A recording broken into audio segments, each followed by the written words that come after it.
Welcome, everyone. Welcome to the Total Truth Show. And here on the Total Truth Show, we want to help you break free from the lies and propaganda of the mainstream media. All the disinformation and misinformation, we want to help you blast through all of that. And my name is Ken Kleinberg, coming to you all the way from the USA, San Diego, California. And I'm Aldwyn Altuney, known as the Media Queen from the Gold Coast in Australia. There is a great awakening happening in the world right now, and you're going to want to come along for the ride.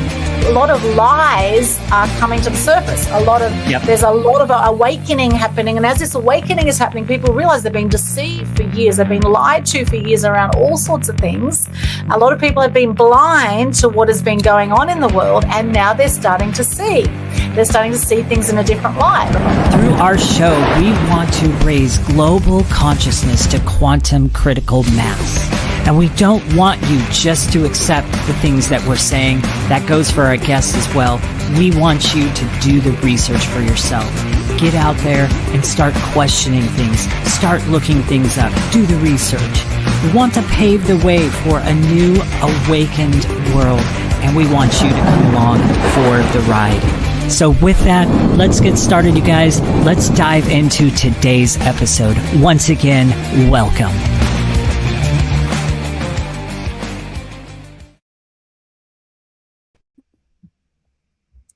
Welcome to Total Truth Show episode 125. Can you believe it, Ken? 125. Oh my gosh. Wow. We're almost a quarter of the way through, coming to our 200th episode, which obviously we'll do a big celebration for.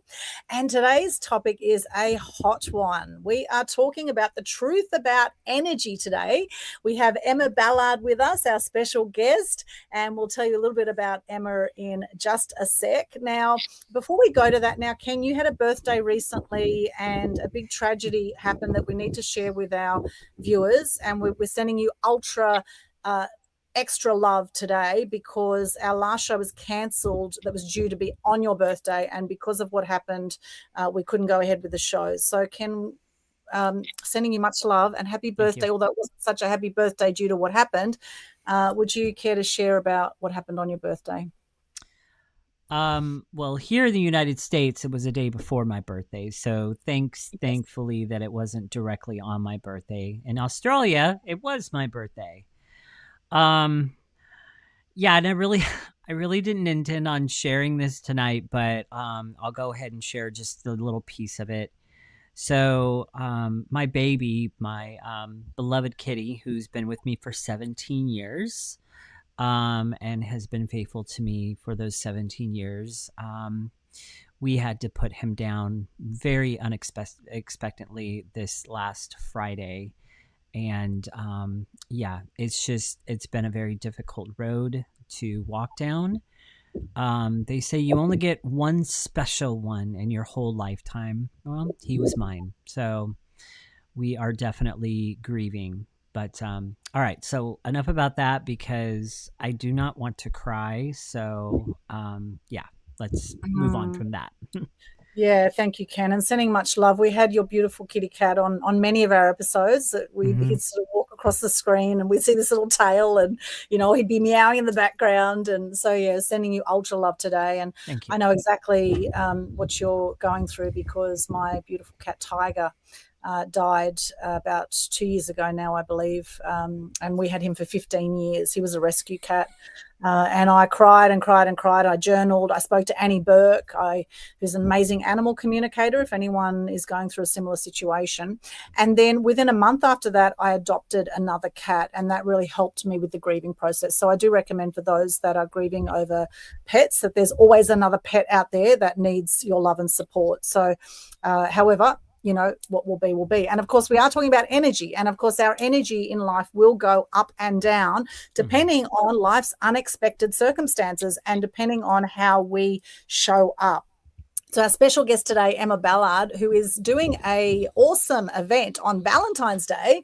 Now, Ken and I are both single, so Valentine's Day is often shared with our family or our loved ones. I mean, I have now. We have at the Happy House. We have a dog, 2 cats, 6 chickens, and 2 water dragons that all get along. So no matter where you are in the world, you can always connect with another being on the planet and share some love, because there's certainly a lot of love to be had out there. And as my girlfriend Tracy Corman says to me, she is the founder of Two's Company. She says, all the love you have for others is there for you too.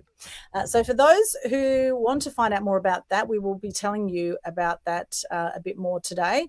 A heart-led Valentine's Day experience is what it's going to be at Hippocrates Centre, one of our favourite places on the Gold Coast at Mudgeeraba. It's a Valentine's Day heart activation workshop that Emma is hosting this Saturday, 9:30 to 3 p.m. And I believe it's almost sold out. Is that right, Emma? Yeah, the numbers just keep going up. I'm a bit terrified about catering, but I've just got to cook more, basically. But it'll be fine. I'll handle it. It's all good. Yeah, beautiful. All right, so about Emma. Now, Emma's been doing energy work for 5 years, offering spiritual life coaching, helping people to journey to the heart, as well as doing Reiki massage, guided meditation, and during treatments, she uses PMF healing therapy mats. And really looking forward to the workshop on Saturday. I'm actually flying to Sydney Saturday night, but I will be there this Saturday for those who are attending. And it's a great cause too. It's helping to support Destiny Rescue, which is the cause that BX Networking supports, has supported for 3 years now. And we love what Destiny Rescue do. So welcome to the show, Emma. Thank you. Great to have you here. Now, why did you pick the topic energy for our show today? The truth about energy. Yeah, well, I guess that's probably through doing the work, that's probably what I'm most knowledgeable in, and I think, a lot of people don't really look at things through the eyes of energy. And when you start to do that, you get a very different perspective on things. Yes, absolutely. Yeah. Life is energy. Everything you do in life is about energy. And it's interesting. I hopped on a event with Success Resources last night. Actually started at 11 p.m. our time. I'm actually in Bribie Island at the moment with my folks. And 11 p.m. till 2 a.m. this event was on. And the guys that were hosting it were talking about the importance of energy. And they were saying, without your energy, none of it matters. You could have all the best business strategy in the world. You could have the best business in the world. But without your energy driving behind the business and in your life in general, you're not going to be able to really have a great life without great energy. So what are some things you do, Emma, to lift your energy? Well, I guess, the basic things are, sort of exercising, but, it's really about, energy is really about frequency. So you've got different levels of frequency. So to have what we really want to do is keep our vibration as high as possible. So the way in which you can do that is to drink lots of good quality water, eat as much plant-based as you can, have positive thoughts, so it's a real holistic approach to raise your frequency, and then those sort of lower level learnings or triggers don't bother you quite as much. So yeah, those are the sort of main things. But meditation as well, also raises your frequency, and gets you into alignment every day. So you want to be in energetic alignment, So the work that I do is based on the chakras, So I focus the work on the 7 major chakras. We're moving over to the 12 chakra template as well. So a lot of people have got other chakras opening up, so there's about sort of another 4 above the crown and another 1 beneath our feet, Earth Star chakra. So if you meditate every morning, you're going to get yourself into alignment, energetic alignment. So there's a good chance you'll have a much better day if you meditate every morning. So it's a no-brainer, really. Meditation does so many things. It definitely aligns you, and your mind is in more of a sort of relaxed state. So you're less likely to get stressed. Yes, totally. In fact, I did a 20-minute meditation this morning, even though I only had about 4.5 hours sleep. And I know getting enough sleep is another way to lift your energy. However, I tend to operate on, 4.5 to 6 hours personally. But this morning I actually got up 20 minutes before my alarm after getting to bed at 2:30 in the morning. And I meditated because I thought, oh, that's great. I got up early. I'm not going to bother going back to bed. I'll just meditate for 20 minutes. And I put on 2 really cool meditations from the Insight Timer app. I use that app, and there's a lot of free meditations on there. There's a paid version of that as well. But it's really good. You can hop on and you can look up morning meditations, and you can just look. So I actually did a 5-minute and a 15-minute one this morning, and it really set me up beautifully for the day. It was talking about how today is the first day of the rest of your life, and it's up to you how you show up today. And I found doing that meditation, I've had a fantastic morning so far, and it's really, really powerful meditating. And I know all successful people I know meditate. It's quite extraordinary. It is a very powerful thing. And especially if you don't think you can meditate, which I didn't think I could for many years. Ken and I have both had some ADHD issues. And, particularly as an ADHD entrepreneur, or classified ADHD, our minds tend to go a million miles an hour. And to actually be able to slow down is really, really powerful. Slow down to speed up. Ken, do you meditate? On and off, I do. Where I get kind of like my centering and different things like that from are, things like my devotions. So I read in my Bible. I pray to my Lord Jesus Christ, and I get my energy from Him, and I get my energy from drawing close to Him. And then the other things that I do, obviously, all things health. Yes, and yes. Exercise, movement, those are all crucial. I try to get in as much sunlight as I possibly can. When I get the chance, I go down to the beach and I put my feet in the sand to get grounding. And the amazing thing that I just recently read about that is the beach is actually one of the most powerful places that you can get the most out of your grounding. And I have actually found that to be true through my own experience. A lot of times when every time that I walk away from the beach after sticking my feet in the sand for a little bit, doing some journaling, the best way I can describe it, I actually feel that grounded state. My whole body just feels at peace, like calm, relaxed, kind of like a reset, if you will. So, so those are kind of like my things. Yeah, I love that too. I love the beach. And of course, Emma and I are both on the Gold Coast, and it's summertime here. So it's been like heat wave temperature while you're, in winter over there in America. And today's a cold day. Hence, you've got the beanie hat on. I've got my thick jacket on. I got another layer under here because, we were actually cold today. Now, for those people that might be on here, there's like, you don't know what cold is like. Yes, okay. We're in California. We don't necessarily know what cold is like, but this is cold for us. Truth be known, though, my dream place to be is a place where we get snow 4 or 5 times per year. Not enough to live in and have to shovel, but enough to have fun and enjoy. And to have moderately warm weather, so nothing that goes above 85. See here, even though we live in San Diego, we have days that are 95 to 100 sometimes. And Fahrenheit. Fahrenheit. So that is a bit much. I am more of, I like the colder weather, but let's not go extreme with the cold weather. Let's not go below 0, things like that. Unless it's just for a small period of time, like 2 or 3 days, you get a couple things of snow and then it's done. That's like my ideal thing. So anyhow, I don't know why I went on that rabbit trail, but there you go. Yes, thank you for sharing that, Ken. And I do feel you. I feel your pain there because, I definitely prefer the heat to the cold. And Emma, of course, is from London. So, Emma, what was it like for you growing up in London? Yeah, I know all about the cold, yeah. Yeah, I've been here 19 years now, so I'm pretty climatized now, yeah. Yeah, great. And what brought you to Australia, Emma? I married an Aussie, so yeah. Who I met in London, yeah. That would do it. That would do it. And it's like, well, do you want to live in Australia or London? Well, I know what I'd choose as well. So, so good choice to come here. And it's fantastic to have you as a local for us now. And I want to welcome everyone who's joining us live right now. Holla to Rudy on YouTube. Good to see you there, Rudy. Thank you for joining us. And for those on LinkedIn, Facebook, thank you so much for being with us today.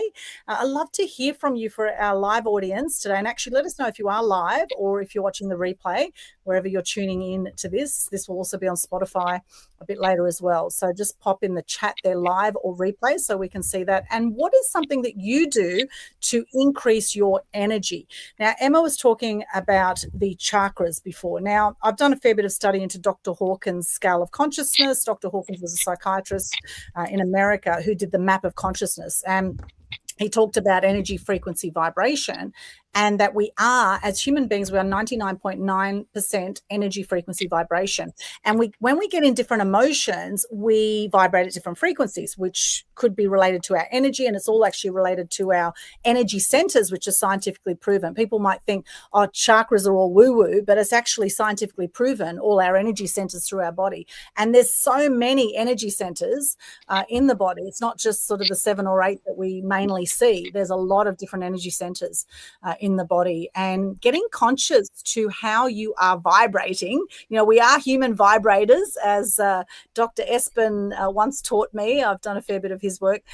We are human vibrators, and we vibrate all the time at different frequencies. And sometimes we resonate with other people's vibrations, and sometimes we don't. And this is why sometimes, you know, you walk into a room and it's like, oh, I really like that person, because you're mostly resonating on a similar frequency. Or sometimes there's like this jarring kind of feeling, like not quite gelling with this person, and perhaps, you know, perhaps they're depressed or you're depressed, or, you know, just not quite aligning with your energies.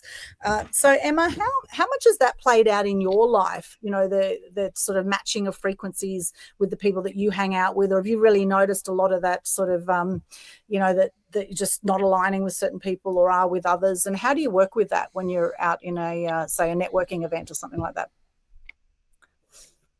Yeah, absolutely. Yeah, look, I think at networking events I'm fine, really, to be honest. I'm aware. I observe energy, so I'm aware of different people. Like I guess with you know, like since I've been doing the work, you know, a lot of things have started to open up. So you know, we're on the journey from the base chakra to the crown and beyond.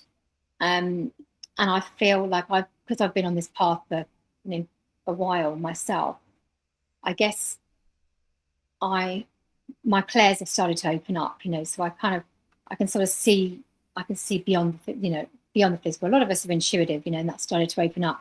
But I feel mine's developed a lot more through doing the work, you know, surprisingly, to be honest. But yeah, it's really interesting. So I observe the energy and I'm aware, but I'm not threatened by it, you know, because my frequency is high. So it doesn't really matter. But in terms of you know, choosing the people I want to hang out with, yeah, I really do tune in and I keep it short if I'm feeling the energy is not right, you know. But I also work in mental health as well, so you know, there's a lot of telepathic communication that goes on as well, which is also third eye. So fortunately, I'm able to do that, you know, with clients. But yeah, when I'm doing the work, you know, a lot of things sort of open up, you know, and I get a lot of visuals and I hear things, I'm shown things, and all sorts happens while I'm with the client, you know. So when I'm doing the energy work, so I'm basically, I don't know if you know much about Reiki, but Reiki is a heart-based modality, and it's based on the chakras. And what happens is I'm a channel for the energy, you know, so I'm not a healer per se, I'm a channel for the energy. So when I'm open up, you know, myself to receive energy, I always ask where the energies come from. And surprisingly, it's always from different places, you know, different star systems, sometimes different galaxies. So it's really, really incredible. And the fact that they're showing, you know, because I say, you know, I always ask, where's the energy coming from? And then they'll, you know, they know that I'm not very well clued up on star systems and that sort of thing. So they give me little clues, and then I sort of have to go on that, you know, research trail. And then I was like, oh, okay, that's what you mean, you know. So then I understand, I can make sense of it. So it's really interesting. But yeah, in terms of socially, I'm really quite selective now. And I've got to the point of, you know, like, I really will only spend time with authentic people. If they're authentic and genuine, then I'll spend time with them. Anything less than that, I'll happy to be an acquaintance. But in terms of my own time, like, I really, you know, my own energy, and you know, it's very much a give and take. You know, energy has to be in balance, and that's the most important thing about the chakras. Everything has to be in balance. So, you know, the throat chakra, for example, you know, it's all about speech. You know, speaking, expressing yourself, speaking from the heart. You know, with clarity, speaking and communicating clearly. But it's not just about that. It's also about listening with empathy and compassion. So you have to be just as good a listener as you are a speaker. So it's all about balance. So when it comes to energy with people, I find that some people are taking more energy and some people are giving more energy. So I have a real sense of that. So when I'm spending time with people, if I think that it's out of balance, and if I think that they're takers, sometimes I pull them up on it and I say, you know, like, this is out of balance here, you know, and I don't think this is going to work out. So, you know, I wouldn't say I'm becoming ruthless, but I'm becoming quite selective. I do have some good close friends that I've had for many years, but in terms of new people, I'm sort of sussing them out quite quickly. They've got to be genuine. They've got to be authentic. I won't do fake, put it that way. Yeah. What do you think about you guys? I feel you on that one. And, you know, we are on the Gold Coast where there's a lot of con artists, right? And I tend to think most people are genuine and authentic until proven wrong on that. And so my question there is around, how do you know that they're genuine and authentic? I mean, look, it's just through observation. You know, you have to be that third party observer, looking at every interaction through the eyes of energy, you know, like, shining light on it. What does this mean? You know, this has happened. It doesn't sit well with me. So dig deep, you know, shine light on it. What does it mean? What's it showing me? What's it mirroring to me? Because everything's a mirror. So what's it mirroring to me? You know, is it something that, because every time it's something we've got to work on within us, you know, and I think, yeah, often we have to change something within us, you know. And sometimes that is just having higher standards and just saying, this isn't good enough for me. And yeah, no thanks. Yeah. And I guess trusting your intuition, that's been a big learning for me. Now, you mentioned Reiki. A lot of people might not know what Reiki is, so I've just looked it up to get the official definition. And it's a Japanese technique for stress reduction and relaxation that promotes healing. And it's administered by laying on hands based on the idea that an unseen life force energy flows through us and is what causes us to be alive. Is there any other kind of definition you give that, Emma, or any other clarification on Reiki? Yeah, look, I would say that, it's the chakras are basically a guide for our own evolution, you know. So before clients come to see me, I'll do an energy reading. I'll talk to my guides and I'll do a reading on their energy. And then they come in and they sit down and I say, oh, you know, what's happening in your life? You know, what's going on? And they'll either have some physical issues or some emotional issues or just things, you know, blocks and things that are not working out.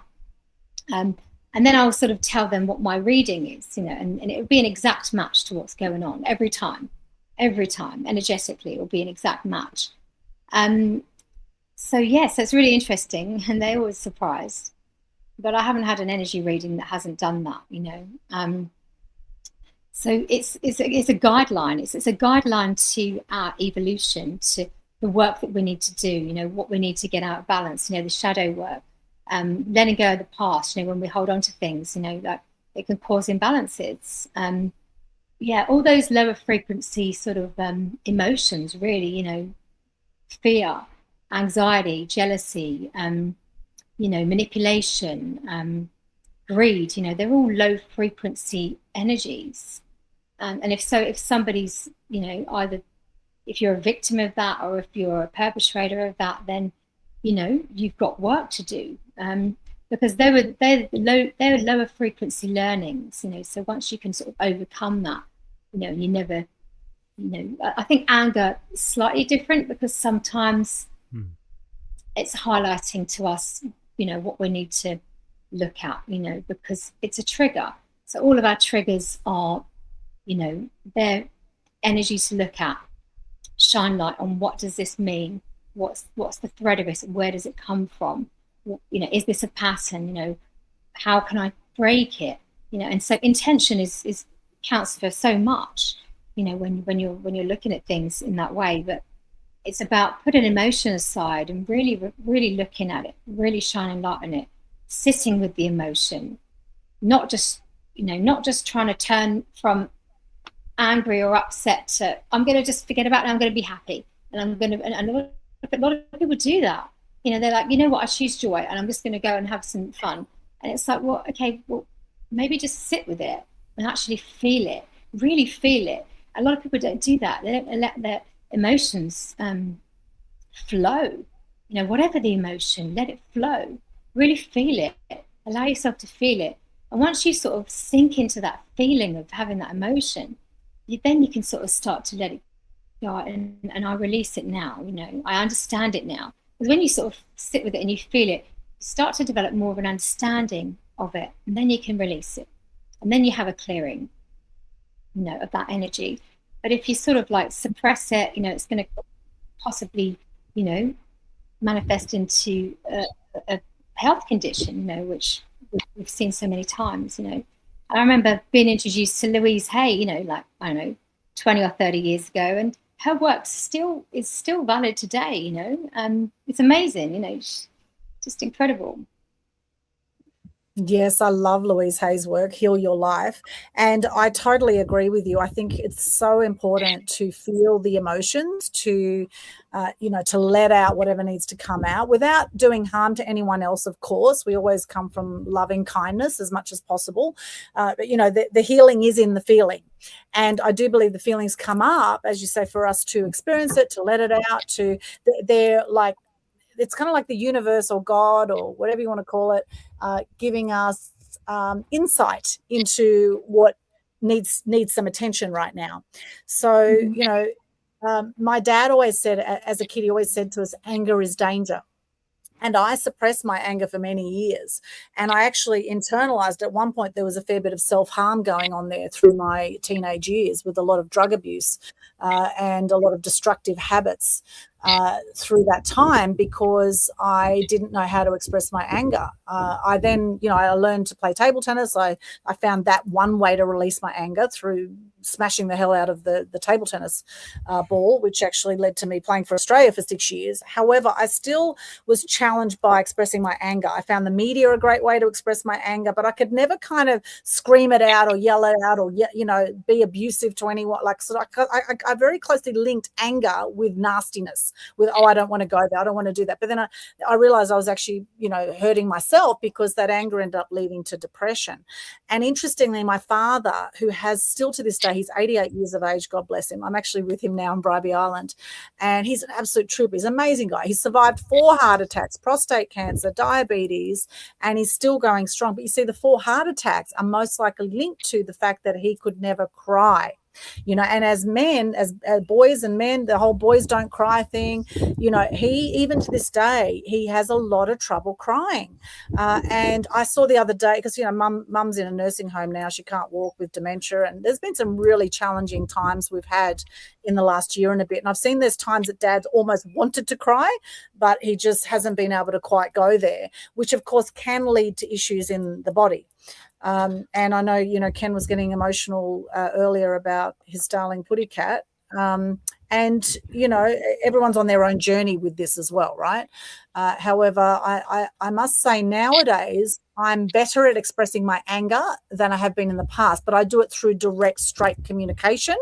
And I don't kind of go into the forest and scream, although I think that's probably a good idea. I have done some different yoga therapies where we kind of scream it out through different yoga practices and breath practices. I've done a little bit of that.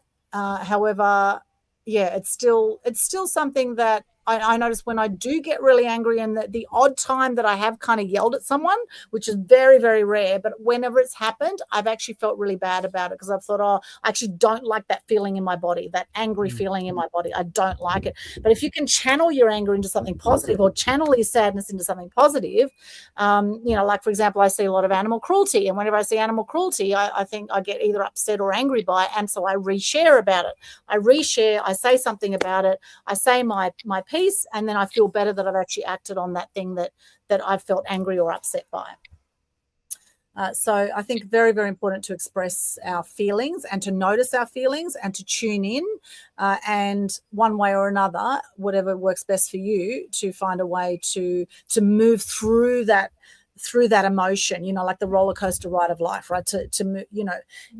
Because sadness and anger are very low on Dr. Hawkins' scale of consciousness. I think anger is around 150 hertz.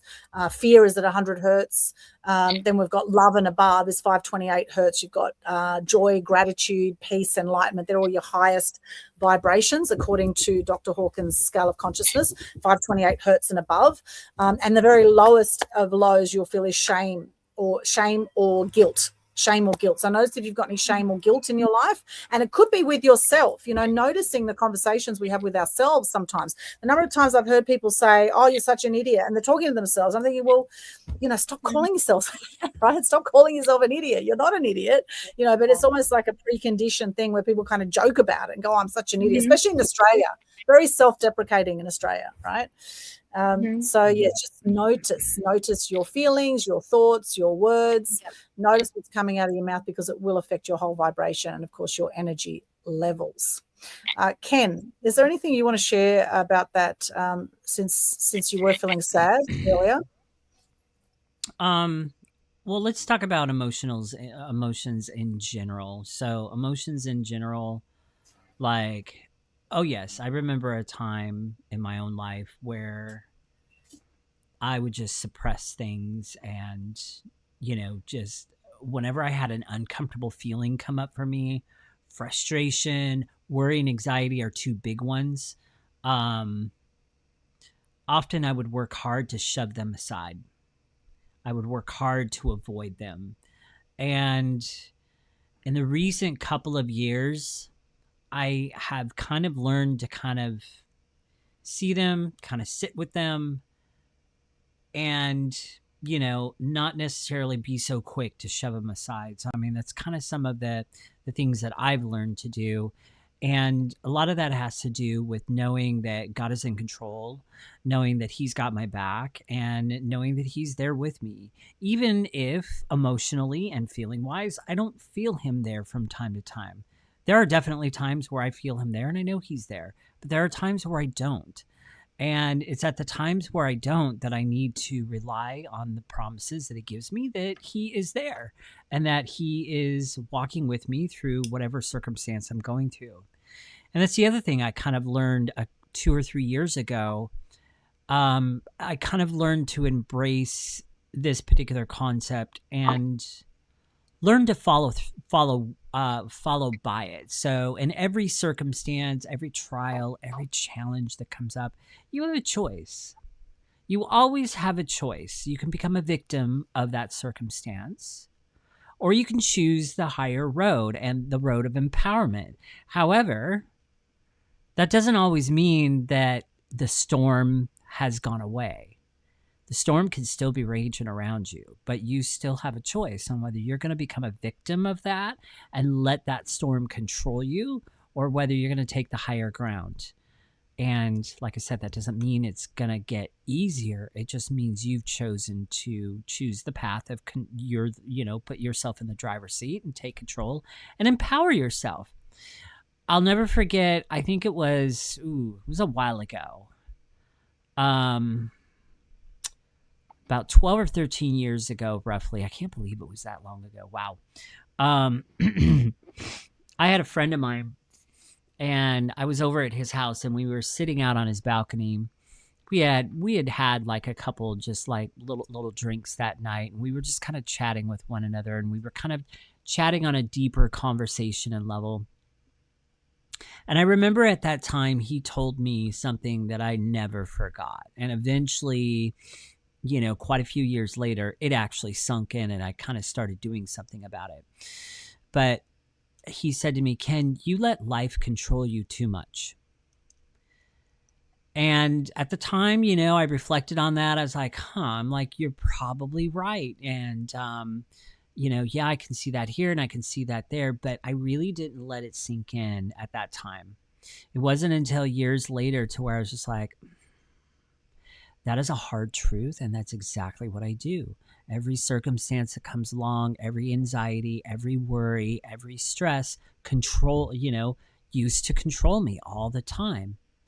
And, since I began teaching the types of frameworks and mindsets that I do in my own program with my clients, I've learned to embrace some of those concepts for myself and learn to realize that I always have a choice. So anyhow, that's just a little bit about that. Yes, exactly. We always have a choice. And half the thing is actually just getting conscious to where we've been unconscious about our choices and our energy and our thoughts and our feelings and all of it that makes up our energy. And, like how you feel after you eat certain food, for example. I've been really tuning into that lately because I've noticed I've had some love handles. And I know we've got Valentine's Day coming up, and I've got some fantastic love handles I've been developing around my belly, although there's no one there to grab them, so I might just have to grab my own love handles. But anyway, there's plenty of offers. I'm sure people would love to grab my love handles.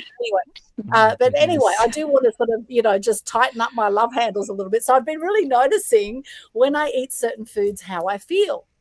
So, for example, if I have bread, I notice, as much as I love bread, I find that unless it's sort of sourdough or, maybe gluten-free or, something that hasn't got wheat and gluten in it, I find generally I feel very bloated. I feel heavy. I feel like just having a nap.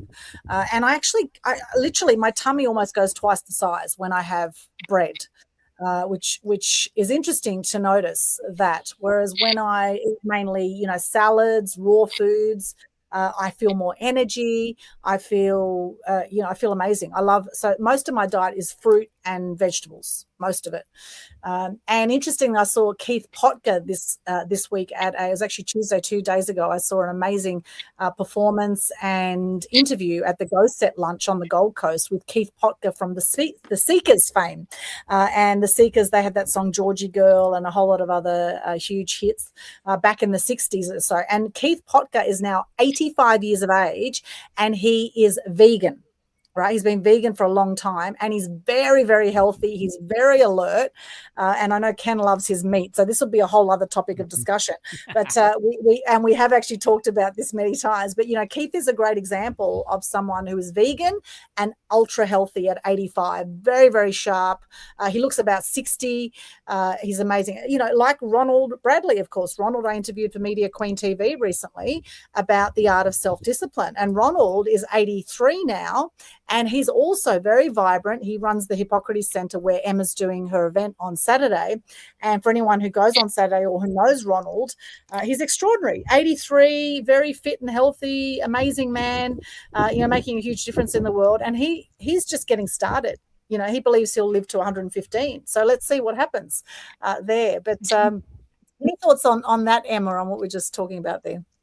Well, it's funny you should mention food because I'm currently fasting. Yeah, so I've done quite a few 3-day fasts, just water fasts, But yeah, this time I was guided to do a 21-day fast. So basically, I'm halfway through. Yeah, so this is day 11 of a 21-day fast. Wow! So I haven't eaten. Oh my So what's interesting about that is that it's actually one of the concepts that I teach my clients. So I not necessarily 21-day fast and different things like that. Eventually, sure, they can do that. But with the kind of clients and where they're at in their journey with their health and weight, talking about a 21-day, that's not a good place to start with them. So what I commonly teach is how to do intermittent fasting sustainably and as a lifestyle. And I teach them how to use that concept and have it be absolutely 100% sustainable. Because here's the thing, and I really love the fact that you're doing the extended fasted stuff, because we'd be here forever if I go over like all the health benefits behind extended fasts like that, stem cells, like all kinds of different things happen in your body. There's so much healing, cell healing, and different things like that goes on in your body when you do extended fasts like that. I myself haven't tried an extended fast like that, just because, that's just kind of like, I have my own like methods and different things like that. But I think it is important to not be eating multiple meals per day, number one. Our ancient ancestors weren't obsessed with eating 5, 6, 7 meals per day. And so why are we today? And on another note, let's ask the question while we're on the topic, where did the whole concept of 3 meals per day come from? It didn't come from science. You got it. You're probably the first person I've ran into that understands that and that knows that. That's actually been a recent discovery of mine. I've always been a believer that multiple meals per day is not a good thing. When I read that research about 2.5, 3 months ago, I was like, okay, now that's cemented in for me. Now I know that what I'm doing is correct. So that's one of the reasons why it's one of the concepts I teach my clients, intermittent fasting in a sustainable state. We find their sweet spot to start, and then we camp there for 2 or 3 weeks, and then we do, like one of my clients said to me about 4 or 5 months ago when I moved the cheese on him. He's like, you're about to move the cheese on me, right? And I said, yep. So now we're going to work to this time frame. Now we're going to extend it here, and then we sit there for another 2 or 3 weeks. So your body gets used to it. And then you end up at 1 to 2 meals per day. And I believe that that's really healthy on a hormonal level as well. When you think about the concept of insulin and you're eating multiple meals per day, what's going on with your insulin? It actually doesn't matter how healthy you're eating. Insulin still gets spiked. And if somebody's out there, they're eating 5, 6, 7 meals per day, that's 5, 6, 7 times insulin is being spiked in their body. And guess what? Even though they're eating healthy, they can still be pre-diabetic. So there's like a whole bunch of things you can unpack with that. But yes, I love the concept of fasting, especially when it comes down to like the intermittent fasting concept. Anyhow, back to you, my friend.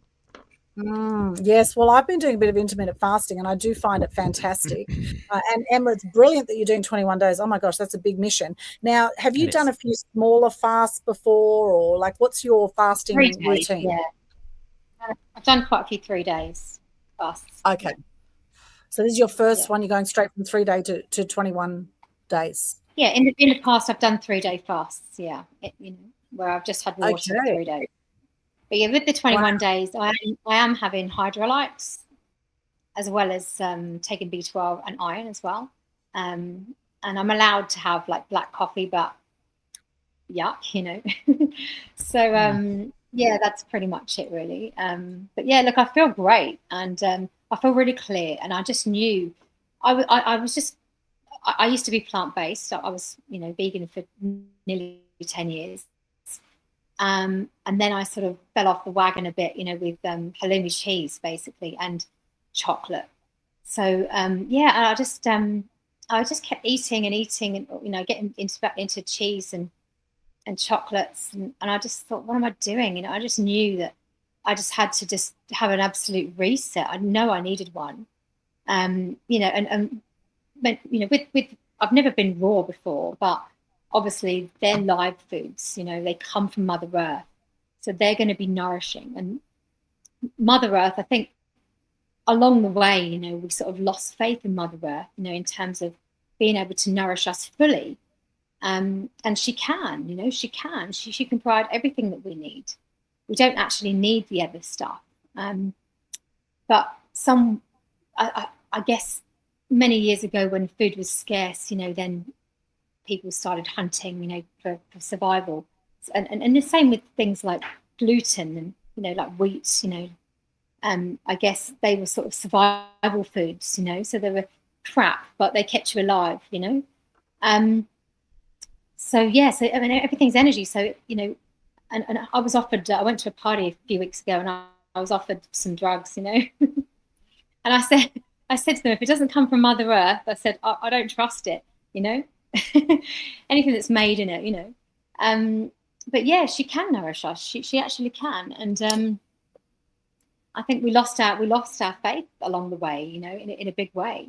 And I also think that eating meat and overindulging, is very much a king queen thing as well. So a lot of people feel luxurious, when they're at a table and they're having a big feast with all these, indulgent foods, but and they feel worthy and they feel royal and they feel, abundant. But it's basically, what's it doing to their body? Like they're putting all this stuff into their body, and it's taking a long time to break down. It's making them tired, and doing all sorts of other things. But really, if you really wanted to live in terms of longevity, you'd probably be raw, raw vegan, probably. But whether we can do that or not. With that being said, I think you've got to do what's right for you. And I think, and I certainly don't judge, anyone with their decisions, but, you are what you eat, basically. And everything carries a frequency, including food. Because there's so many chemicals in food, obviously it's messing with everything. It's messing with all our systems. You're absolutely right, Ken. It's messing with everything. And so I just really want to have a reset. And when I do break this fast, I'm just going to try and install some new habits. I'm going to get off the things that, anything we crave, anything that, usually it's something that's bad for us, because we really want it. But anyway, we'll see how I go. Yeah, that's amazing. I'm shocked that you've gone from a 3-day fast to a 21-day fast. Why the big jump? I just felt guided to do it. Okay. So, yeah. And the strangest thing is I hardly felt hungry. It's bizarre. I honestly don't feel hungry. It's almost like I'm a breatharian. I'm basically a breatharian. And I heard about breatharians, and I used to think, yeah, sure. But I actually feel like a breatharian this last week.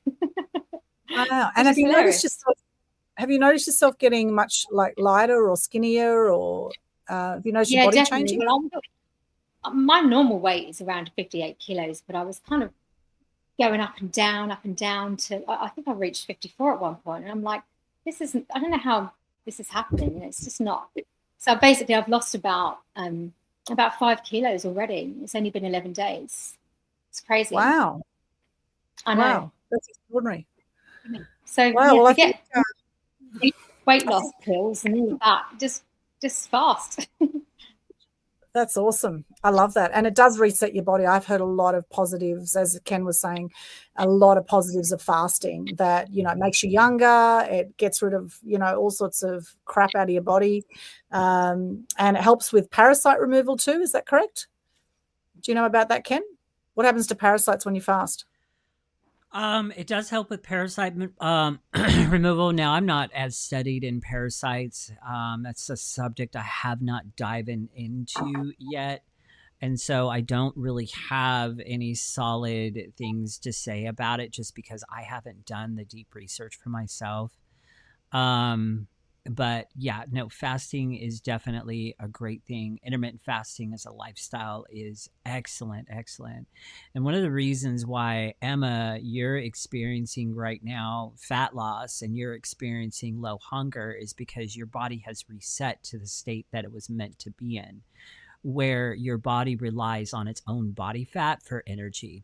That is where our bodies actually thrive. That is what we were actually meant the state we were actually meant to be in. What's interesting is, so another thing is you mentioned cravings.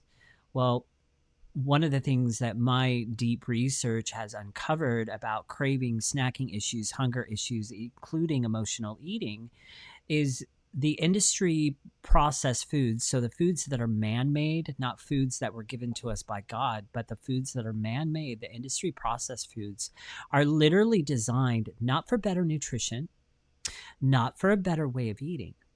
They are literally designed to bring you to what's known as the perfect bliss point. Not above, not below, but the perfect bliss point. So, in essence, they are designed for addiction, and they are also designed for profit. Nothing to do with nutrition. That even goes down to the 1990-1992 mainstream food pyramid that came out. That food pyramid literally had nothing to do with nutrition. It wasn't about nutrition. It wasn't about a better way of eating. It was about sending people into a system of foods that are designed for addiction and profit. That's all it was about. That's the cold hard truth around it. These industry processed foods are designed to create the emotional eating. The sad part about this is there are so many people out there that think they're broken. They think there's something wrong with them. They think they're the ones with the problem, lack of self-control, and they're beating themselves up with this. What they don't realize is, okay, yes, they had a choice. There is a small bit of choice that they did have. But what they don't realize is this industry has been stacked against them from day one and has created those issues inside of them. And they have taken that identity onto themselves thinking they're the problem. No, you're not. It's an industry that's been stacked against you. Yeah. They're drugged. They're full of drugs and poisons, basically. Yeah, so it's all feeding into Big Pharma again. Oh, yes. Yeah. It's a big, giant profit circle. Yes. Yeah. Yeah, I've been buying, my veggies and fruit, etc., from the fruit shops a lot more. It's very rare that I'll get anything from a supermarket nowadays. And gee, the taste of the food is so much better. I mean, even better if you can grow your own veggies, which we do have some as well, your own veggies and your own fruit in your own yard. Even better again.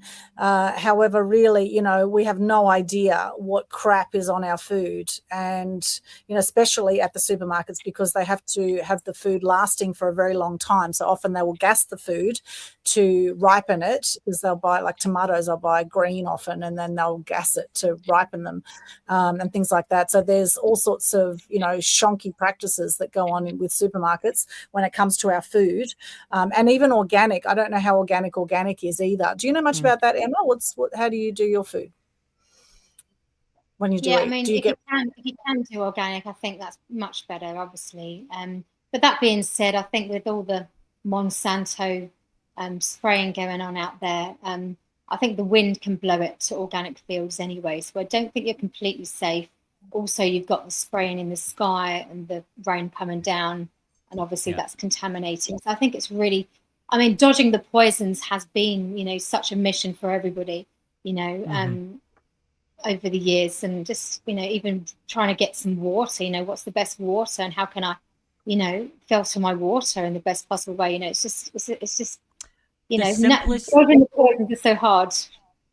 I'll speak into the water for just a second. So, because I know that there's a lot of people out there that sell these $1,000 water systems. And I'm sorry if you're listening to this and you're one of those people. I'm so sorry, but I'm about to kind of like crash on your world a little bit here. I don't think we need all that. I really don't think we need all that. Now, I've had my experience with the Brita filters. I've had my experience with the Pure filters. I've had my experience with all of that. And I've had my extended frustrations with all of that. They don't work, because I'm going to tell you, if it does not say on the package or box that it takes away 99.9%, if they don't tell you how much, it is very little that it's filtering your water, and you think you're drinking something good. The one system that I have found, and I found a way to make it affordable, is the reverse osmosis system. And the reason why I latch on to that is because, well, number one, I found one on Amazon for $150. Very affordable. Wow. I can recommend it to my clients. And here's how it works. It's not one of those big systems that you have to install throughout your house and all that other stuff. It's a real simple countertop system with 5 filters on it. I think it's 5. It's either 5 or 4. And you hook it right up to your faucet. Takes you 10 minutes to install. Now, the reverse osmosis system, what's known about that type of water is it strips water of everything, including the healthy minerals. So how do you get the healthy trace minerals back in? Well, that's simple as well. Just a little teaspoon of pink Himalayan salt, not even a whole teaspoon, maybe half. Add it to your cup or add it to your gym water bottle or something like that. That's how you get your electrolytes back in. That's how you get your minerals back in the water. Keep it simple and affordable. These are things that I've researched because I want to give my clients affordable options. I don't want to gouge my clients with $1,000 water filter and say, this is what you need. That's not sustainable, right? So that's what I'll say about water. Yeah. Yes, well, we have fluoride in our water supplies here on the Gold Coast and many parts of Australia. And fluoride is very damaging, as much as the propaganda machine will tell you that it's great for your teeth enamel. It does actually calcify your pituitary gland, and which is our third eye and our insight and intuition. And it can also damage bones, and chlorine as well is toxic. So there's a lot of toxic stuff in the water supplies, and people have the Kangen machines out there, and some people swear by them. And I have, I paid $7,000 or something for my Kangen machine. And yeah, I know. And I actually wish I didn't now, because I have non-stop problems with the filter. I got a fluoride filter, and I got, and there's just constant, issues with the filter. I keep getting the filter, not working, etc. So I find that really difficult. Do you have any water filters, Emma, or how do you do your water? Yeah, so I've got a Zazen, which is an affordable option. So what it does is it takes out 100% of the chlorine, but it takes only 70% of the fluoride out. So I knew that about it, but it does put the minerals back in through the stones. Nice. I got to a point of it's not high enough. It's just not high enough frequency for me. I knew that. So I started buying spring water, and that's sort of mineralized as well. So I do buy, I get, and then the kids got onto it as well. So I just every time I'm at the shops, I just have to get a massive crate of water. But that being said, I think the reverse osmosis is actually a good option, to be honest. And because I actually do believe, I had a friend that's got one, and I've got another friend who's just about to spend $6,000 on getting all of that installed. But it's also filtering out the water in the showers as well, which also is another thing, because when they came to visit her, an experiment was done on the skin, and it basically absorbed all the chlorine within minutes, within a minute, I think it was. So every time you shower, you're kind of like absorbing all of that chlorine as well. So I did have a shower filter as well, but I think I probably need to replace it, But yeah, I've heard people have got vitamin C ones. There's all sorts of ones out there. But yeah, I think if you can kind of get the reverse osmosis happening for drinking, and then maybe something else for the rest of the house, the showers and everything would be good. But it's just finding, the right thing. But yeah, look, everything. Finding the right thing that isn't going to gouge your budget too. That's absolutely. Yeah, you've got to do what's right for you. But yeah, you're absolutely right, Aldwyn. It does lock the pineal gland, which is a third eye, which basically stops the energy from moving up the chakras, up to source. So it's and if you haven't got if your third eye is blocked or out of balance, then you won't have clarity, you won't be able to see properly. So it's the easiest way to dumb people down, which is probably why they did it in the first place. But I haven't been able to give up fluoride toothpaste yet, because I sort of did go on to the natural stuff, but again, I just wasn't happy with the taste or the result of that. So I haven't given up fluoride, altogether, because it's still in the toothpaste. But yeah, if they can bring out one that's as good as, like whitening wise, and like you say, don't end up with yellow teeth. Who wants yellow teeth? Right. We've actually found a really simple brand on Amazon that doesn't taste too bad. It's made with fresh peppermint, and it actually tastes fresh. And I'm sure we can find an even healthier one, but this is sustainable. It's affordable. It actually tastes good, and there's no fluoride in it or anything like that. So I believe the brand is called David's, and you can find it on Amazon. There's different types you can get.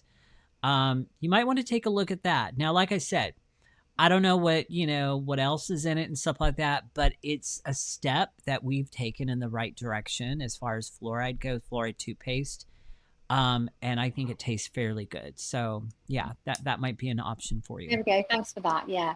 But yeah, look, obviously water and food is, all frequency, all different frequencies, different vibrations. So, but other than that, what I do through my work is, a lot of the time people don't realize that every thought carries a frequency as well. So what happens is, how I sort of describe it is, if a thought comes in, and you kind of, if it's a negative thought, for example, you kind of got to like bring another thought in, basically, to sort of negate it. And I always say, use it 3 times, so if a thought comes in and it's like, I can't do this, or I'm going to mess it up, then you say, no, that's not true. This is all going to work out and I can do this. And so you say it 3 times and then you negate the negative. But if you sort of like start complaining or gossiping or any of that, or anything like that, or if you keep on that, path of, the negative thinking, you're going to start spiraling down. So I always say, what's the thought doing? Is it spiraling up to source or is it spiraling down? So it's like, you've got to nip it in the bud. You've got to stop the spiral, basically. You got to intervene, and you've got to stop the spiral from getting lower and lower, because the more you let it go, the more lower and the worse things get, so you just be like, really heavy, and then it will just be like everything else will be negative. You'll attract all other negative things because you've spiraled down, so another really important thing to keep your frequency high is to be very aware of your thoughts, and really observe them, and really intervene in terms of whether this thought is serving my highest good or if it's not. So this is super important, because what happens is the thought becomes an emotion, and then the emotion becomes, the ailment in the body. So thoughts are really, really important, and we really need to manage them, as best as we can. Every thought is energy, basically, and people don't seem to realize that. And every word is energy, so using those choice of words, and I remember, I think it was Doreen Virtue, I think her and her son many years ago had a machine where they were measuring the frequency of words. And I thought that was really fascinating. Yeah. But yeah, every word carries a frequency, basically. Every number carries a frequency. Everything has energy, everything. So yeah, it's really, those are the sorts of things that will really benefit you, in terms of raising your vibration, apart from what we put in our body. And obviously, being active, physically active, and Mother Earth and Sun and all those things, but definitely looking after your mind and being a third-party observer of your thoughts and managing them, as positively as you can, because the power of positive thinking is like phenomenal, and people just underestimate it, I think, a lot of the time. Yeah, absolutely. And it's a daily practice. It's not something that you kind of stay positive all the time. Most people have a negativity bias, right? And we're conditioned that way by the media, by, TV, television, by the channeling that we've had through the mainstream media for years, by the dramas on Netflix. We're conditioned to live in fear, to be at a very low spiral state in this energy spiral, with spiral dynamics. Very interesting, this journey, this dance that we have between being positive and being negative. And I think we need to be able to navigate through that at times, because I don't think always positive is a completely natural state, although a lot of animals are generally mostly positive. I mean, if we could be like a dog and just have awe and wonder about everything, like most dogs do, or even children, with children, little toddlers, they've got so much awe and wonder and excitement about the world. And then often the older we get, the more bitter and twisted and resigned and cynical we often get as well as we get older. So I was looking up some notes. I mentioned earlier that I was on this Success Resources event last night from 11 p.m. to 2 a.m. And Robert Raymond Ryapel and Sifu Aaron Huey were the guys that were presenting. And I want to go to what they were saying about energy, because I just thought this is just so perfect, the fact that I was watching this. It was, like I tend to RSVP for a lot of events online because there's all these really cool things, and I often don't get to them. But this one just popped up on my notifications, and I thought, oh, yeah, that's cool. I can actually do that right now. And so they're talking about the 5 states that are absolutely free that can boost your energy. And they mentioned get better sleep, drink more water. We're talking about healthy water. Drink more healthy water. Eat healthier food is number 3. Move your body, number 4. And breathing exercises. They mentioned breath work for number 5. And also I would add to that, get some sunshine, get out in nature, connect with the trees, hug a tree, get into the ocean. All those things are so powerful. Connect with animals, with birds. I find it fascinating watching birds sometimes, or lizards, or even ants sometimes. I think all animals are just extraordinary, although we tend to demonize some animals. Like, people say, oh, you're such a pig. They go, and the cops, the police in Australia are often called pigs, right? And I think that is actually an insult to pigs, because pigs are beautiful animals and they're highly underrated. They're very, very intelligent. They're very intelligent. Very intelligent. We tend to demonize animals and we put people on pedestals. And I think with this whole depopulation agenda that's been going on the last 5 years particularly, I think in some ways it's probably a good thing, because I think with less humans on the planet, then Mother Nature can come back in its glory. But, human beings are doing a great job of destroying the planet. And that's a concern for me. How many endangered species do we have, because of human damage? How many rainforests have we taken down? How much, it's crazy. The fire ant poisoning that's happening at the moment, the government is paying over $1.2 billion to poison Australia with the fire ant eradication treatment. And you can kill fire ants with hot water. You do not need to be putting poison everywhere that's killing a lot of the animals, that's poisoning our water supplies, etc., etc. So look, there's a lot of amazing people in the world and in the planet. However, I think if we got rid of a lot of our politicians, I think we'd be doing well. I think, we'd really be, on the right path, because clearly we can't trust any of them, right? We can't trust any of them. I'm very resigned and cynical about politicians. And yes, my energy goes down when I talk about it. Like Donald Trump, he was a stand for peace. I thought, fantastic. Here's someone who's a stand for peace. And all we've seen since Donald Trump got in is bloody war after war. It doesn't seem to be much peace going on here. Anyway, I'm not going to get into politics. And, I am now, I'm really feeling it's amazing how much politicians will just tell you what they think you want to hear. And then they get into power and they just do the exact opposite. It's like John Howard said he wasn't going to bring in the GST in Australia. The minute he gets in, he brings the GST into Australia, right? Which is 10% goods and services tax. Anyway, I'm not going to get started on it. But, this is energy, right? This is all energy. Like, notice what is it that you get upset by, that you get angry by. Now, in me sharing that, I feel a lot better now because I've just released it, right? I've just released it, and now I bring myself back to a positive state and be grateful for this knowledge, and grateful that I'm able to share on this platform. And, take it or leave it. Everyone's going to have different opinions depending on their experience of life.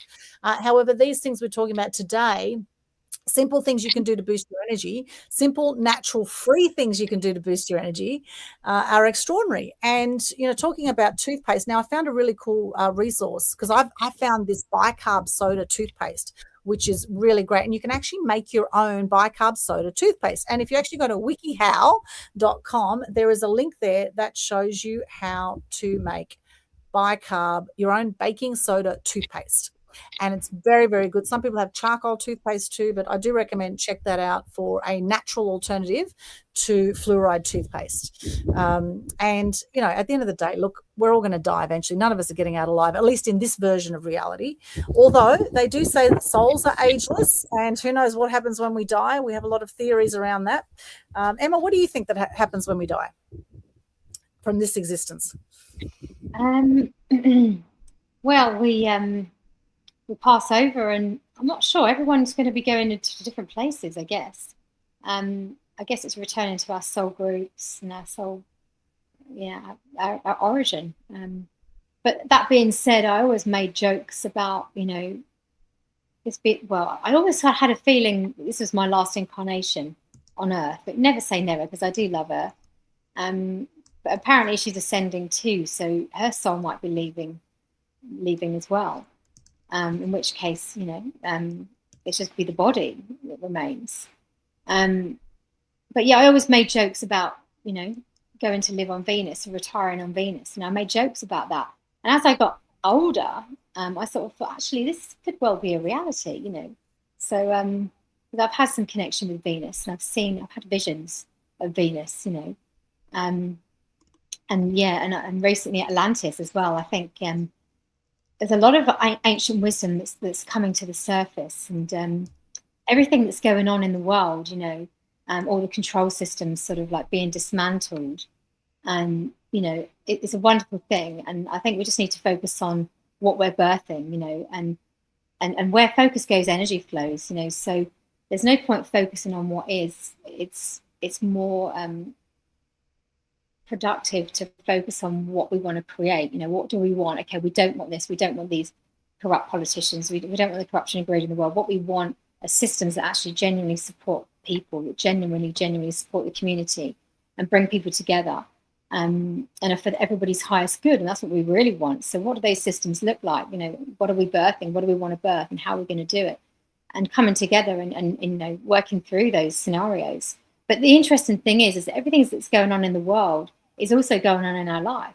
So I don't know if you've noticed, but people don't want to be controlled anymore. People don't want to be manipulated anymore. And there's a lot of manipulation that goes on in social circles, and in groups, where people just want to get what they want, get somebody to bed or whatever it is, and it's like there's a lot of everything that's going on a world level is happening in our own lives. So it's really interesting to see it play out, But yeah, we're done. We're actually done with authority. We're actually done with authority, full stop. We're done with it. We don't need to be governed anymore. We can govern ourselves.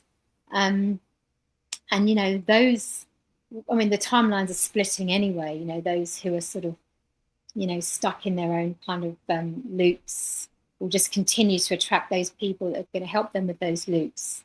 And then those that evolve will attract those they will evolve with. And that's where the split is going on. And that's what my guides have shown me.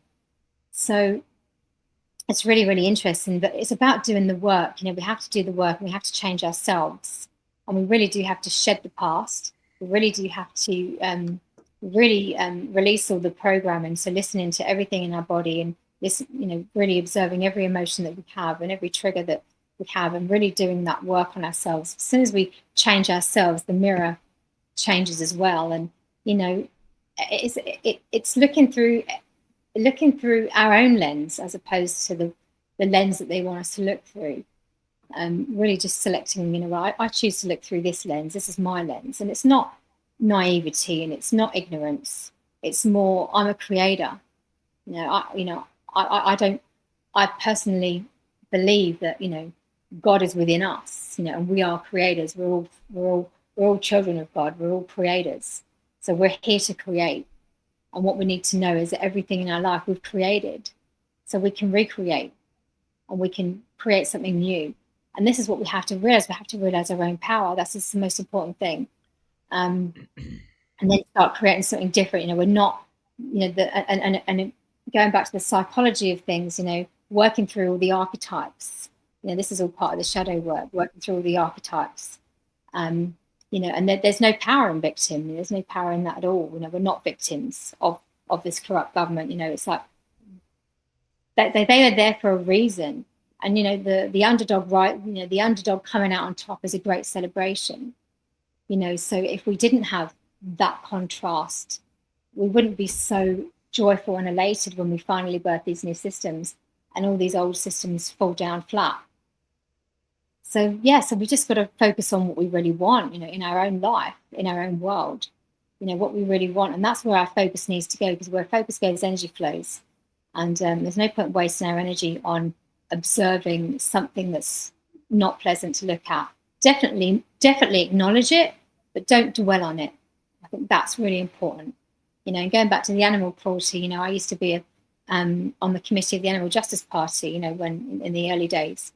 And, I got to see some graphic things and it did traumatize me. And I just decided that I'm not going to subject myself to that stimuli again, because that stimuli goes into a subconscious, you see.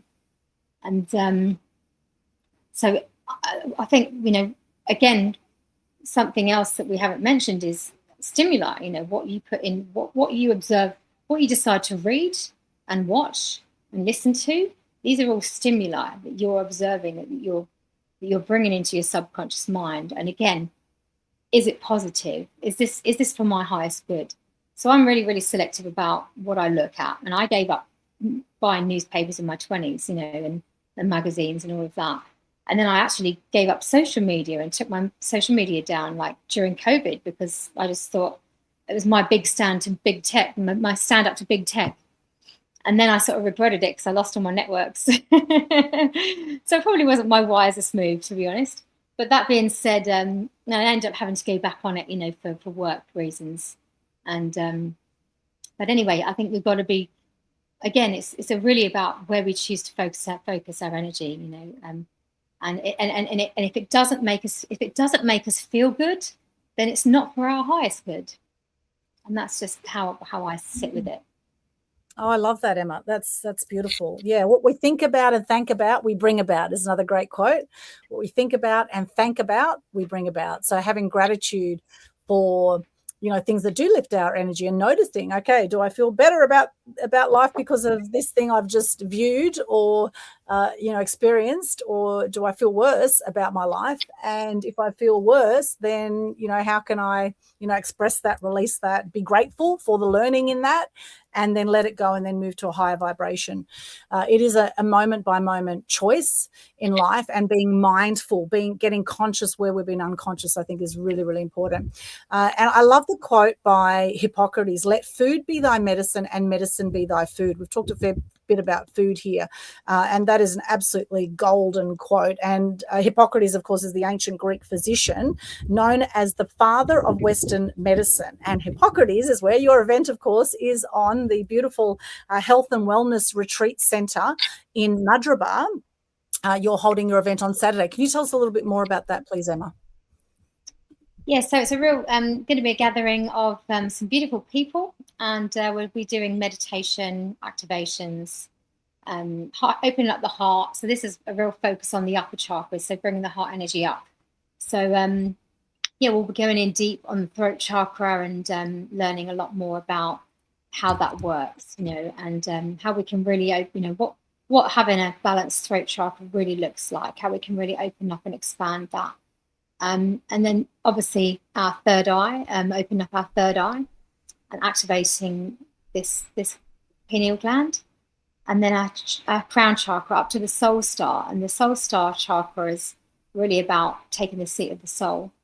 So it's about living our life purpose, so I guess it's acknowledging, our gifts and what we incarnated to do, because we all have a calling, we all have a soul purpose. And, quite often, you're raising children and you're surviving and, doing all these things and all the gifts that you have sort of on the back burner, but yeah, as the children grow up and you've got more time, and I'm at that phase of life myself, my son's 20, my daughter's 18, I'm at that phase of life now where I can begin to really take those steps and really step towards what I came here to really do. And I'm just to encourage everybody else to do the same, because,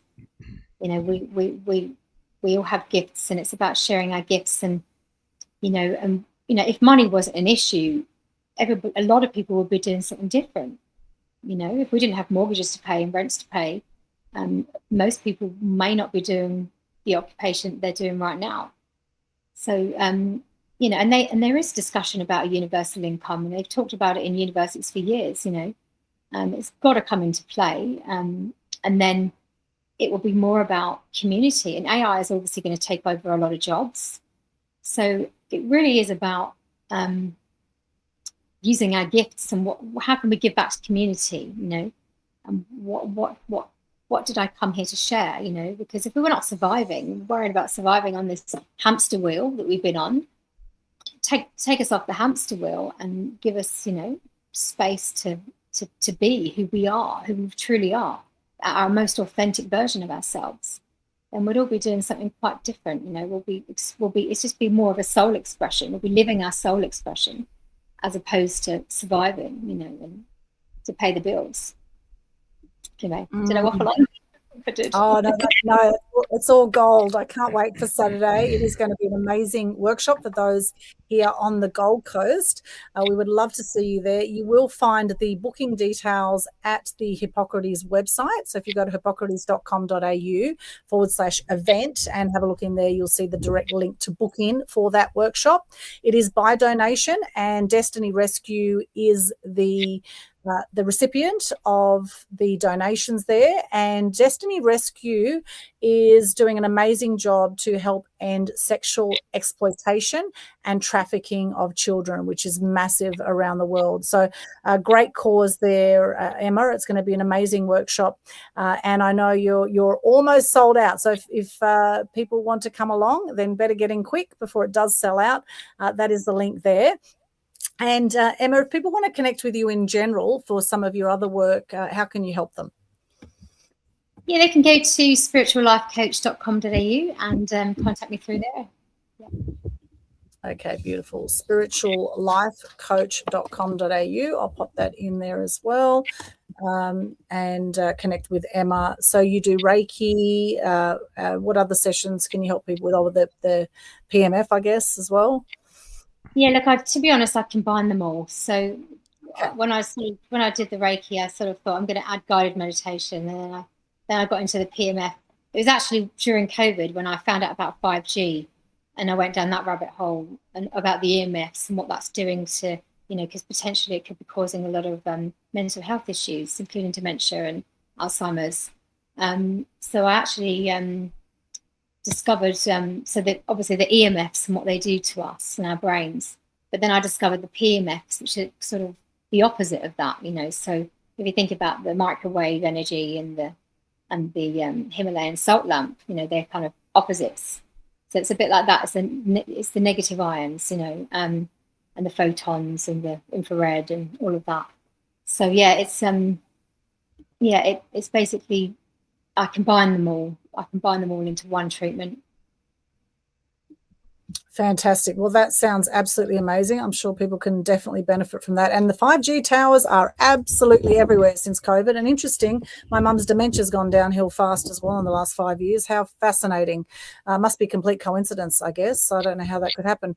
Or the fluoride in the water supply is probably not helping either. But anyway, let's move right along. So that's great that you went down that rabbit hole, because it led to a really positive thing for you doing your PMF treatments, and you're helping a lot of people with that. Yeah. So this is a great example, right, of shifting the energy, of getting the knowledge and then putting it into something positive. Yeah, absolutely. Yeah, we've got to focus on our well-being, you know, we've got to rise above all of these, you know, systemic poisoning, basically. Yes, absolutely. Yeah, totally. And do you have a favorite quote or motto you'd like to share with us today, Emma? Yeah, look, a firm favorite is live and let live, really, because I think we need to live in. I've always loved that one, just because non-judgment is really important, you know, and as long as it doesn't hurt animals or people, then let people be who they want to be. Yeah, beautiful. Love that. Thank you, Emma. It's been amazing having you as a guest. We are about to wrap up, but we'll come back again if you have final comments. Now let's move over to Ken. How can people connect with you, Ken? All right. Well, some of you may have definitely got some hints that I'm some sort of a health coach. Yes, my brand is Mastery Weight Loss. And it's Mastery Weight Loss because moving forward, it's got to be about mastering that journey. No more diets, no more start and stop, no more any of that. It's got to be about owning the journey now, because you have become the journey. And right now, I am literally giving away my 3 secrets. See, I've lost 62.5 pounds, and I've kept it off for 7+ years now without a diet and having that be sustainable. And like I said, right now I'm giving away my 3 secrets to help you feel energized, lose weight, get healthy without starving or dieting in just 3 powerful one-on-one sessions with me. I have a mini educational boot camp that exposes the 3 biggest lies that are keeping people sick, stuck, and overweight, because that's how that industry makes money. And I'm showing people how they can fuel their body God's way and finally break free and keep the weight off for life, like I've been able to do sustainably and without a diet. So to get into my world and to connect with me and get into that boot camp, which is very reasonably priced, you can go to www.masteryweightloss.com/connect. And on that page, you will see 4 different buttons. The first one is going to be a button to get into my educational boot camp. Just another thing about that boot camp, it's not an eating plan. It's not a workout plan. It's a foundation for you to move forward on. So there's a button for that. There's a button to book a free strategy call with me. Maybe you don't know what your next steps are and you kind of want to find out what is going to be good for you. Let's get on a strategy call. Let's unpack that together. Okay, let's find out what's going to be the best for you.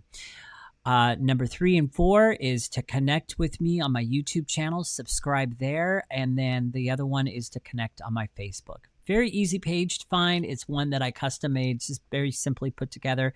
www.masteryweightloss.com/connect. And I didn't have time to pull up a quote today, so it's going to be kind of a motto. And I pretty much already said it in this episode. Remember that in every circumstance, every challenge, every trial, every storm that comes in your life, remember, you have a choice. You always have a choice. You can choose to be a victim of that circumstance, or you can choose the higher path, more empowering road, and put yourself in control in the driver's seat. Doesn't mean the storm's gone away. It just means you've chosen not to be a victim of that circumstance. All right, so that's it for me. Beautiful. Thank you so much, Ken. And before we go to how people can connect with me or my quotes, I'm actually going to share a few quotes on energy. I love this topic. We did have an unanswered question, which will be an open loop for some people earlier in the show, where we asked what happens to parasites when you water fast, because Emma is at day 11 of a 21-day water fast and going strong, which is extraordinary. So that means you'll still be fasting on Saturday as well. Amazing. For a catered event, Emma, so you won't be eating any of your own catered food. It's hard. I can't, because normally when I taste test when I'm making food, but I can't this time, so I have to really trust my intuition. So yes, no. Oh, I'm sure it's going to be amazing. So what happens to parasites when you water fast? Okay, now on a quick search of this, when water fasting, the body initiates autophagy, a process where it cleans out damaged cells and unwanted organisms, including parasites. While fasting may support the body's natural detoxification process, the effectiveness of water fasting in removing parasites is not guaranteed.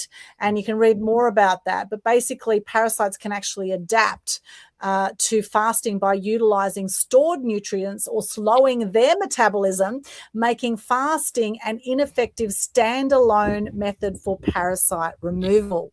Isn't that interesting? So do your own research on that. Of course, everything we say is just from the knowledge that we've gained.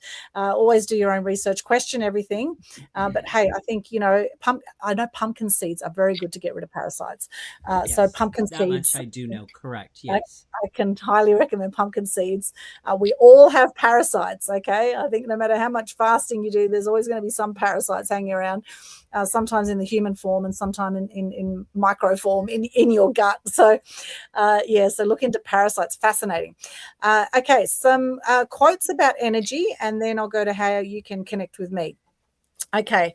Now, of course, I love this one by Nikola Tesla. If you want to find the secrets of the universe, think in terms of energy, frequency, and vibration. And here's a great one here. Aristotle says, the energy of the mind is the essence of life. Kevin Ansbro says, focus on an ocean of positives, not a puddle of negatives. And whatever we think of Donald Trump, he has got a great quote here. Without passion, you don't have energy. Without energy, you have nothing. Okay, so thanks to Donald Trump. Look, I must say, I do admire the guy's resilience. He's a very resilient man, and he does speak his truth no matter what people think, or he speaks his mind anyway. But now the Epstein files, now that's an interesting traveling there of the Epstein files. Do your own research. Apparently Epstein was spotted alive with 2 bodyguards in Israel. So not a surprise. Yes, not a surprise at all. We yes, want I didn't. full disclosure. That's what we want. Full disclosure. Full that's what we disclosure. really want. Yeah. That's Exactly. what we deserve. Absolutely. Exactly. And people are waking up to all the BS. And I'm very grateful for that. Very, very grateful for that. Okay. Now to connect with me, go to linktree/Aldwyn. You'll see all my links there, linktr.ee/Aldwyn. You'll see my YouTube channel there. We have over 1,600 videos now. A lot of great inspiring content. Some of my other interviews on Media Queen TV, Media Mavens show, some of the previous shows we've had, and lots of other really cool stuff in there. Some of my favorite comedies, some meditation, focus music, all sorts of really cool stuff. So have a look at that and subscribe. If you haven't subscribed already, highly recommend you do that, and happy to subscribe to your channel too if you let me know your links as well. Let's support each other there. Also, we have a book project coming out called Fear to Freedom Series 2. This is about conscious creators manifesting magic. So our first book we did last year with 13 co-authors from around Australia, and this year teaming up with Dame Rita Rose, opportunity to come in and share your story of how you've transformed from fear to freedom by being in our next book, Fear to Freedom Book 2. That's coming up. And I do have a retreat I'm going to be running at Hippocrates Centre from the 10th to the 12th of April. We're booking the whole place out. It's going to be a conscious marketing retreat. So if you want to find out more about that, reach out. We've got sound healing by Leith James. We've got breath work with Sophie Gabriel. We've got Ronald Bradley's going to be speaking there about health. We've got a whole lot of really cool stuff. I'm going to share my 4 marketing pillars in detail. We're going to go through marketing strategy and how you can best increase your impact and make a bigger difference in the world, and increase your freedom, of course, in the process. So lots of cool stuff there. Some free resources in my media website as well. Check it all out. It's all there. Connect on Instagram, LinkedIn, wherever you are. Let's connect on socials. Sending you very much love today. Thank you so much for joining us on Total Truth Show episode 125. I see we have Corinda here with us, one of our favorites. Great to see you there, Corinda, on Facebook. And he says, I've never seen Aldwyn wearing pink lipstick. I know this is very bright lipstick, but we have Valentine's Day coming up. So I thought I'd just bring out the love. And of course, pink is a beautiful love color. And thank you to Rita Barbagello from Red Peacock Cosmetics. It's a vegan makeup range that is awesome.